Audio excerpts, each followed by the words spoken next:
où je lis les premiers feuillets de Flick Story. Derrière chaque légende se cache une zone d'ombre. Et derrière le regard perçant d'Alain Delon, à 88 ans, se trouve une liste noire que personne n'osait imaginer.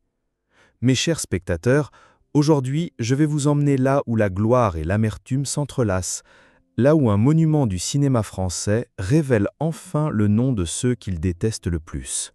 Oui, vous avez bien entendu. Après une vie de rôle mythique, de conquête, de tapis rouge et de triomphe, Alain Delon brise le silence. Il ne reste plus qu'un homme seul, usé, assis dans son domaine de Douchy, à compter ses ennemis comme d'autres compteraient leurs amis.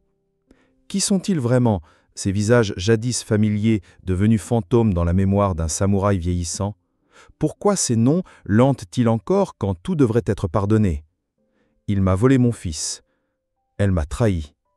Il m'a ruiné. À l'aube de son dernier acte, Delon confesse sans détour « La haine, parfois, est la seule chose qui reste. » Alors restez avec moi. Derrière les rideaux de velours, derrière la lumière crue des projecteurs, se cache une vérité que vous n'oublierez jamais. Alain Delon. Ce nom résonne comme une légende vivante, un mythe façonné par la beauté, le scandale et une solitude glaçante.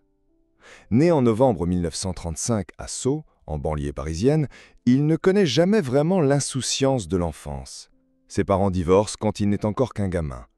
On dit qu'il fuguait pour fuir les cris, qu'il traînait dans les rues, cherchant un peu de chaleur là où il pouvait. Rejeté par l'école, fasciné par l'idée d'un ailleurs, il s'engage à 17 ans dans la Marine nationale et part en Indochine. Là-bas, il découvre la dureté, la violence, et peut-être aussi ce masque impénétrable qu'il gardera toute sa vie. Quand il revient à Paris, il n'a rien. Ni diplôme, ni plan.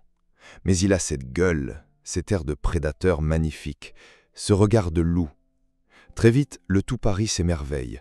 On raconte que Jean-Claude Brialy l'introduit au cercle de réalisateurs, qu'il fascine Visconti, que Melville voit en lui un ange déchu parfait pour son univers de gangster silencieux. Et c'est un coup de dé qui le propulse au sommet. Plein Soleil le révèle. Tom Ripley, calculateur, d'une beauté presque inhumaine. Puis viennent Rocco et ses frères, le guépard, le samouraï. À chaque film, Delon devient un peu plus une énigme nationale, l'homme que l'on admire et que l'on craint. Derrière les projecteurs, sa vie privée intrigue autant que ses rôles. Les femmes tombent comme des mouches, hypnotisées par son aura magnétique. Romy Schneider, l'éternelle fiancée tragique, l'aime à la folie, avant de comprendre qu'on ne retient pas un loup. Mireille d'Arc, la compagne fidèle de 15 ans, pleure encore ses absences.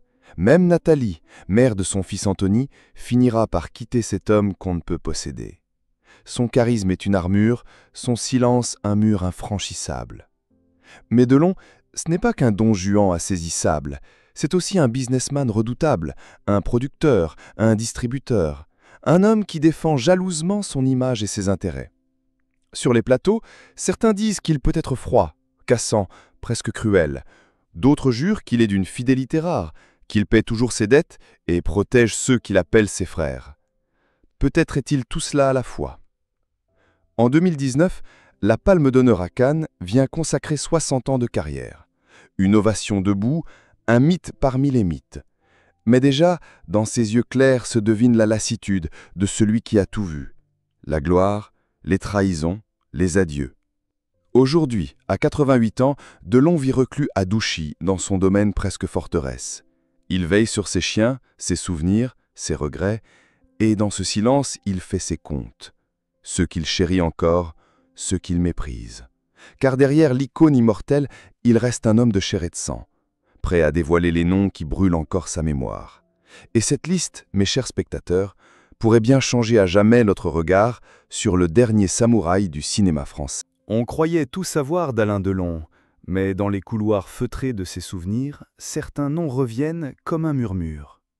Pas toujours des ennemis déclarés, pas de coups de poing échangés sur un plateau, mais des fissures invisibles, des blessures qui ne se referment jamais vraiment. La première ombre, c'est Jean-Paul Belmondo. Deux monstres sacrés, deux mâles dominants du cinéma français. Dans les années 60, la presse adore les opposer. On se souvient de leurs sourires forcés sur les tapis rouges, de leurs plaisanteries feintes, de leurs compliments qui sonnent comme des pics. Belmondo, gouailleur, solaire, populaire, Delon, froid, mystérieux, aristocratique. On raconte qu'ils se disputaient les mêmes rôles, qu'ils se surveillaient, qu'aucun ne supportait d'être relégué derrière l'autre. Pourtant, jamais de guerre ouverte, seulement cette rivalité de l'ombre, faite de regards et de silences lourds de sous-entendus. Certains disent même qu'à la mort de Belmondo, Delon aurait murmuré « Je l'ai toujours admiré, mais je ne lui ai jamais pardonné d'être plus aimé que moi. » Puis vient Mireille d'Arc, la grande dame blonde qui a partagé sa vie pendant plus de 15 ans. Leur couple fascine autant qu'il intrigue.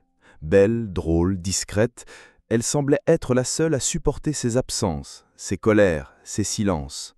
Ensemble, ils formaient un duo glamour, presque trop parfait pour être vrai. Mais le vernis s'est craquelé. En coulisses, on parle de disputes violentes, de longues séparations, de retrouvailles arrosées de larmes. Quand ils se quittent au début des années 80, la blessure est profonde. Ils gardent le contact, se retrouvent parfois, se protègent encore un peu des autres, mais jamais plus rien ne sera comme avant. À la fin de sa vie, Mireille confie à ses proches qu'elle ne lui en veut plus. Delon, lui, répète partout « Elle est la femme de ma vie, mais elle m'a laissé seul ». Contradiction éternelle d'un homme qui aime sans savoir retenir. Autour de ces deux noms planent 1000 anecdotes. Des journalistes ont raconté qu'il gardait une photo de Mireille d'Arc sur sa table de nuit, même après sa mort. Que dans ses colères, il lançait encore « Elle seule me comprenait, et pourtant elle m'a abandonné ». Quant à Belmondo, Delon a toujours joué l'ambiguïté. Il lui rendait hommage publiquement, tout en avouant à demi-mot qu'il ne supportait pas de partager la même lumière. Ces relations ne sont ni des trahisons frontales, ni des haines brûlantes. Ce sont des regrets, des jalousies, des incompréhensions qui se glissent dans les silences d'un homme qui, au fond, n'a jamais su garder ceux qu'il aimait. Alors oui, ces noms apparaissent dans sa liste noire, mais ils sont écrits à l'encre pâle. Des souvenirs qu'on maudit sans avoir le courage de les effacer. Delon le sait, parfois les fantômes qu'on déteste le plus sont ceux qu'on continue d'aimer, sans jamais l'admettre. Si certains noms flottent dans un brouillard de regrets, d'autres, eux, brûlent comme des cicatrices à vif. Car Alain Delon n'a jamais pardonné à ceux qui ont piétiné son orgueil, brisé sa confiance ou souillé son nom. Parmi eux, il y a d'abord Anthony Delon, son propre fils. Leur relation est une plaie ouverte que la presse people se régale à remuer depuis des décennies. Anthony a grandi dans l'ombre d'un père trop grand, trop absent, trop exigeant. On dit qu'enfant, il cherchait son regard dans les couloirs de Douchy, qu'il pleurait des soirs entiers sans que personne ne vienne le border. Plus tard, devenu adulte, il se rebelle, claque la porte, parle à la presse. Il accuse son père d'avarice, de dureté, de l'avoir laissé grandir sans tendresse. Les procès financiers, les règlements de comptes publics, chaque phrase prononcée par Anthony est une gifle. Et Delon, blessé dans sa fierté de patriarche, rétorque par le silence ou des piques glaciales. « Il ne mérite pas mon nom », aurait-il lâché un jour. Un père et un fils, ennemis intimes, incapables de se pardonner. Et puis, il y a Harry Boulogne, ce fils que Delon n'a jamais voulu reconnaître. Fruit de sa relation brève avec Nico, icône du Velvet Underground, Harry est resté toute sa vie un enfant de l'ombre. Officiellement, la justice a refusé de lui accorder le nom Delon, malgré des années de bataille judiciaire. On raconte qu'Harry venait rôder devant les grilles de la propriété, espérant un signe, une main tendue. Elle n'est jamais venue. Dans des interviews déchirantes, Harry a confié « Je voulais juste qu'ils disent « Oui, tu es mon fils ».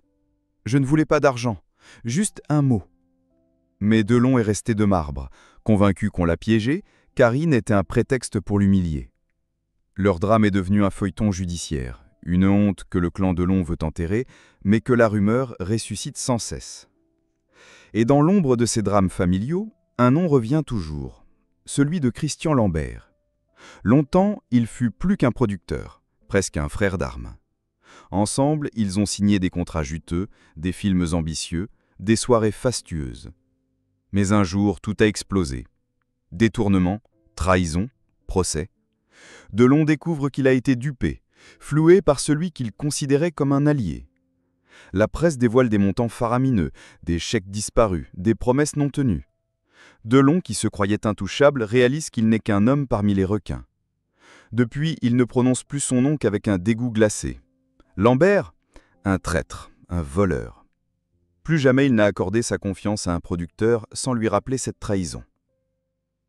Ces trois noms, Anthony, Harry, Lambert, ne sont pas des fantômes. Ce sont des plaies béantes qu'Alain Delon porte comme un blason inversé. Pas question de pardon, pas question de réconciliation. À 88 ans, il garde ses rancunes comme d'autres gardent des médailles. Un avertissement silencieux à ceux qui croiraient encore pouvoir le blesser. Et puis, vient le temps où l'on ne peut plus fuir ces fantômes. À 88 ans, Alain Delon vit reclus dans son domaine de Douchy, immense maison silencieuse où même les murs semblent porter l'écho de ses regrets. Là, au milieu des portraits jaunis, des trophées poussiéreux, il murmure parfois leurs noms, comme pour s'assurer qu'il n'a rien oublié. Anthony, Harry, Lambert, Mireille, Belmondo, tous différents, tous responsables d'une part de sa colère. Et pourtant, parfois, quand la nuit tombe et qu'aucun journaliste ne rôde, il baisse la tête. On dit qu'il lui arrive de s'endormir dans son fauteuil, un verre de vin à la main, les yeux humides. Certains proches racontent qu'il a failli reprendre contact avec Anthony, qu'il a pris son téléphone plusieurs fois sans jamais composer le numéro. Par orgueil, sans doute, par peur de montrer une faille. Avec Harry, c'est trop tard. Le fils non reconnu est parti, emportant avec lui le dernier espoir de réparation. Mireille d'Arc, elle aussi, repose loin de lui. Ses cendres ne lui répondent plus, mais il garde une photo, comme pour se convaincre qu'elle est toujours là, à veiller sur son sommeil agité. Et puis, il y a ses confidences, volées à la terrasse d'un café ou dans un couloir d'hôpital. Vous savez, j'ai pardonné à personne, je ne sais pas faire. Une phrase qui claque comme une sentence. Pourtant, dans le même souffle, il avoue « La haine, c'est tout ce qu'il me reste ». À ceux qui l'interrogent, il sourit tristement. Un samouraï ne pardonne pas, il meurt debout. Mais derrière ces mots, certains devinent la lassitude d'un vieil homme.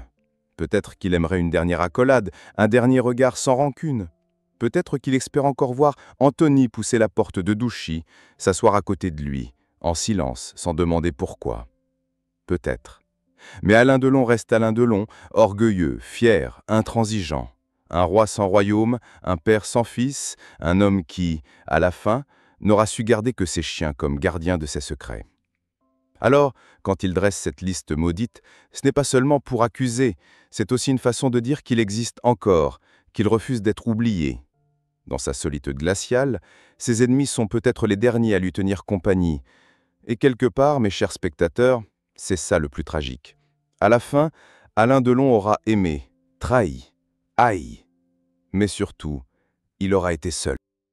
Et vous, mes chers spectateurs, qu'en pensez-vous? Peut-on vraiment tourner la page quand on a laissé s'accumuler tant de blessures? Peut-on pardonner à ceux qui nous ont trahis, abandonnés, défiés? Alain Delon, derrière ses rôles mythiques, n'est peut-être qu'un homme comme un autre, prisonnier de ses rancunes, de ses souvenirs qui s'effritent comme la pellicule d'un vieux film. Peut-être que vous aussi, vous portez en vous ces noms que vous n'osez pas effacer. Un parent qui vous a blessé, un ami qui vous a trahi, un amour qui vous a quitté sans explication. À la fin, qu'est-ce qui pèse le plus lourd? La colère qu'on rumine ou le pardon qu'on ne sait pas offrir? Regardez ce vieux samouraï, seul dans sa forteresse, dressant la liste de ses ennemis comme on récite une prière à l'envers. Sa gloire est intacte, mais à quel prix? Alors, dites-moi, vous, pardonneriez-vous avant qu'il ne soit trop tard? Ou préféreriez-vous, comme Alain Delon, partir entouré de fantômes qu'on n'a jamais pu aimer jusqu'au bout?